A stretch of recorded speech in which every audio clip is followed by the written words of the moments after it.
Hello, so in this video I'm going to talk a little bit about the upcoming new moon in Aquarius at 1 degree of Aquarius on the 21st of January.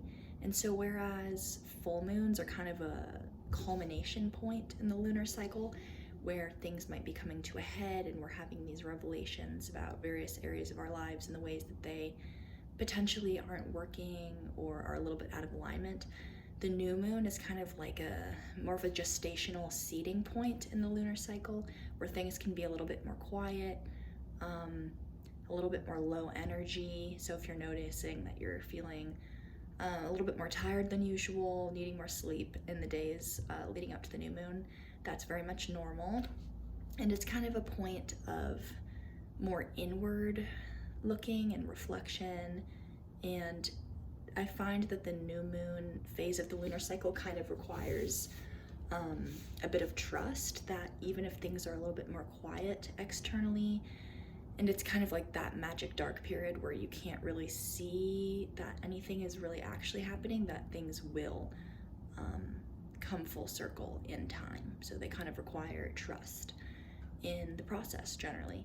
And so this new moon is going to be so whereas full moons are the sun and the moon, the luminaries, are opposing each other. And so it can be kind of like a dramatic point where the sun and the moon are at opposite zodiac signs. So for example, the previous lunation, we had the full moon in Cancer. So the sun was in Cancer, the moon was in Cancer and the sun was in Capricorn.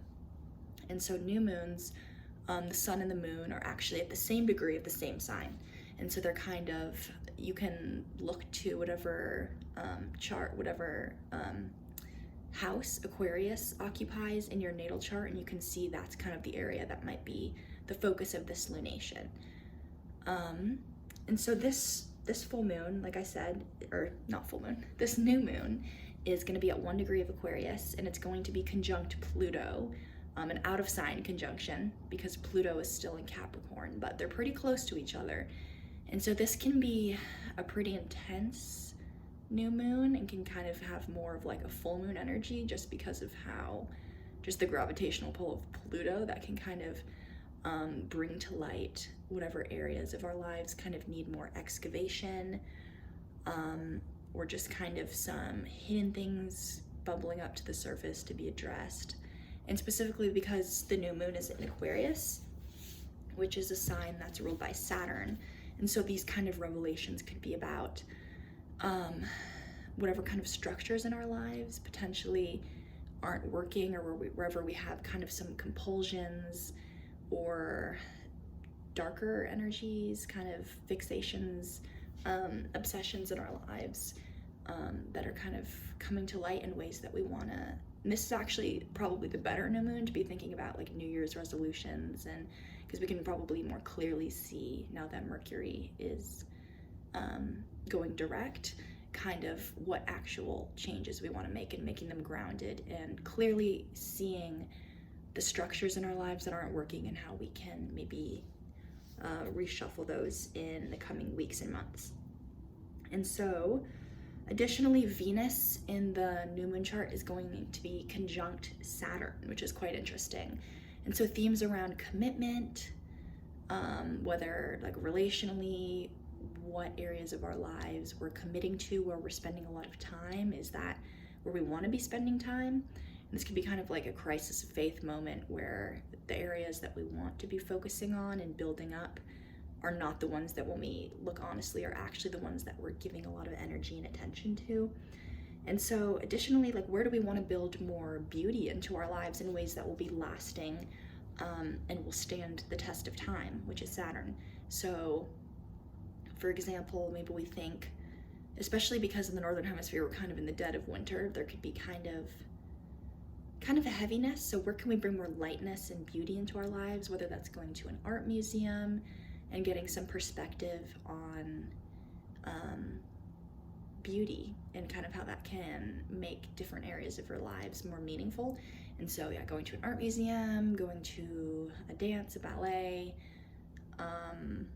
Ballet is a very Venus-Saturn archetype just because it requires the structure and the discipline of Saturn, but then also just the beauty and the elegance of Venus. So kind of areas of your life that might require more commitment or work, but where the outcome will ultimately be a more beautiful, easeful life. So that's something to keep into mind. And then additionally, this full moon, or not this full moon, I keep saying full moon, in this new moon chart, Mercury is going to be squaring Jupiter. And in the new moon chart, we have a Gemini rising chart, which means that Mercury is going to be the chart ruler. And so it's interesting that Mercury is going to be squaring Jupiter. So I feel like this really helps us see a lot of possibilities for how things could be different. We could feel very inspired, lots of new ideas coming in.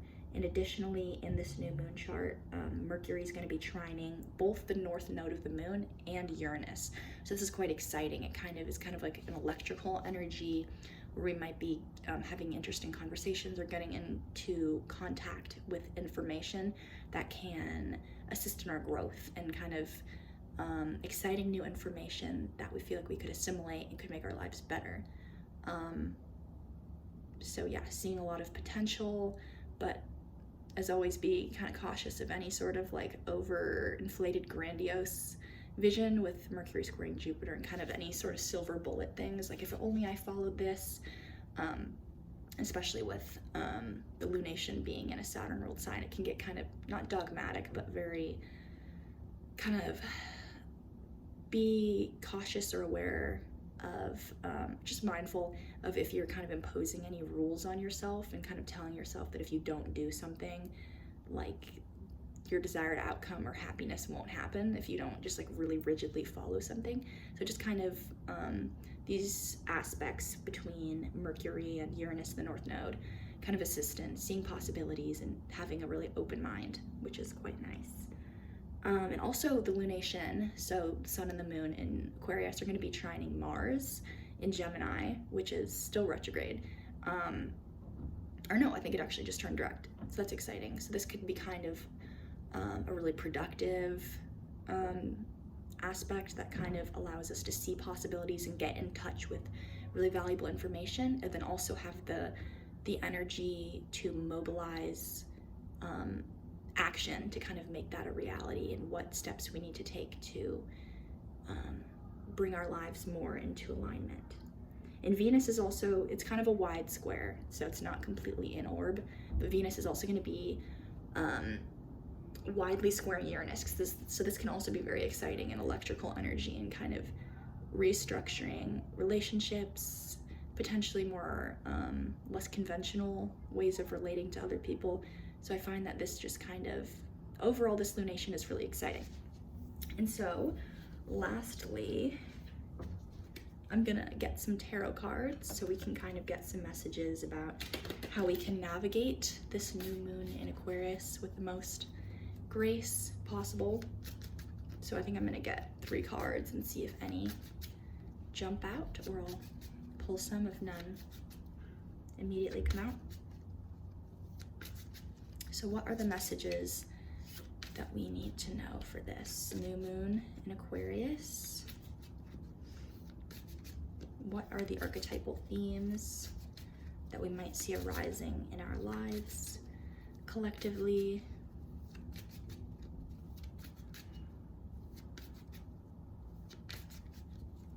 So I'm gonna just pull some. What are the themes for this new moon in Aquarius?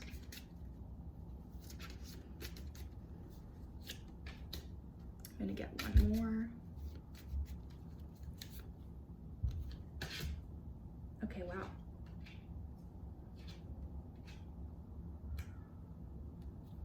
Okay. Yeah, there could definitely be just kind of a, like I said earlier, that kind of crisis of faith energy. So I pulled the Hanged Man, also known as the Tethered One, in reverse. And then I pulled the Strength card reverse. And then lastly, we have the Ten of Pentacles upright. Okay. So with the Hanged Man reversed, So the Hanged Man really points to, again, like I said, a period, just very archetypally a new moon theme, of kind of a theme of reflection, looking inward, kind of the hermit archetype, sort of being sort of suspended or halfway between where we are and where we want to be, kind of a feeling of being a little bit stuck. But when it's reversed, that kind of tells me that this energy, if we are feeling like there's an area of our life that's kind of stagnant or not moving in the way that we want it to, that there's actually progress and growth and activity going on in the stillness. So when we take time to pause, this is actually telling us that it's productive and that's what we should be doing at this time. So if you have time to take a little bit more space or rest in your life, just maybe solitude or just a little bit quieter pace or space in your life, that this is actually what's being required this time, so that we can have clarity in seeing those kind of intense Plutonian revelations. If we have more space, we can move forward. And then the Strength card reversed kind of points to we might be feeling a little bit tender or insecure, or feeling like we don't have what it takes to make these changes in our lives, or to just be a human. This can be just kind of a point of feeling like a little insecure. And so knowing that the Strength card upright generally kind of points to more of like a gentle strength, or rather than forcing things to happen, we kind of get in touch with a more peaceful place within ourselves where things just naturally start to kind of coalesce and work. But reversed, we could be kind of doubting our capacity to influence change in the way that we want to. And so we might just be needing a pause at this point of time to kind of collect our energy and get some clarity. But the Ten of Pentacles, which is really interesting, upright, which is, so the Pentacles cards in the tarot correspond to the element of earth. And while Aquarius is an air sign, it's ruled by Saturn, which is kind of, again, those like the Pentacles deal with money, like our physical reality in our lives and maybe our jobs. And so the Ten of Pentacles is a culmination card, which is really interesting that it's preceding both of these major arcana cards, which are in reversed. So if we're feeling kind of the energy of stalemates or gridlocks in our lives, where things are, we feel like we need to force things, maybe it's time to just kind of take inspiration from the season and know that this is a quieter time, and that growth and excavation of those things that we want to change doesn't have to happen by forcing things. We can kind of trust again, like I said earlier. And so the Ten of Pentacles, like I said, is the culmination card. And so it kind of points to kind of dream visions for the future being fulfilled, and kind of a sense of contentment. And so wherever you can reach for a little bit more contentment in your life, no matter how small right now, could be very comforting to kind of lean into.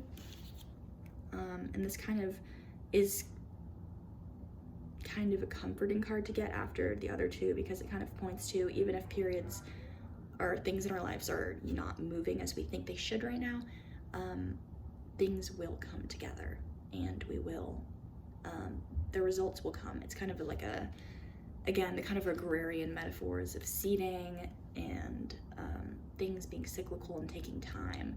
So we can kind of just think about quietly, like, what inner state do we want to cultivate right now, and trust that with time and practice and mindfulness, it will come. So yeah, I think that's all I have to say about the new moon in Aquarius. Yeah, have a great day.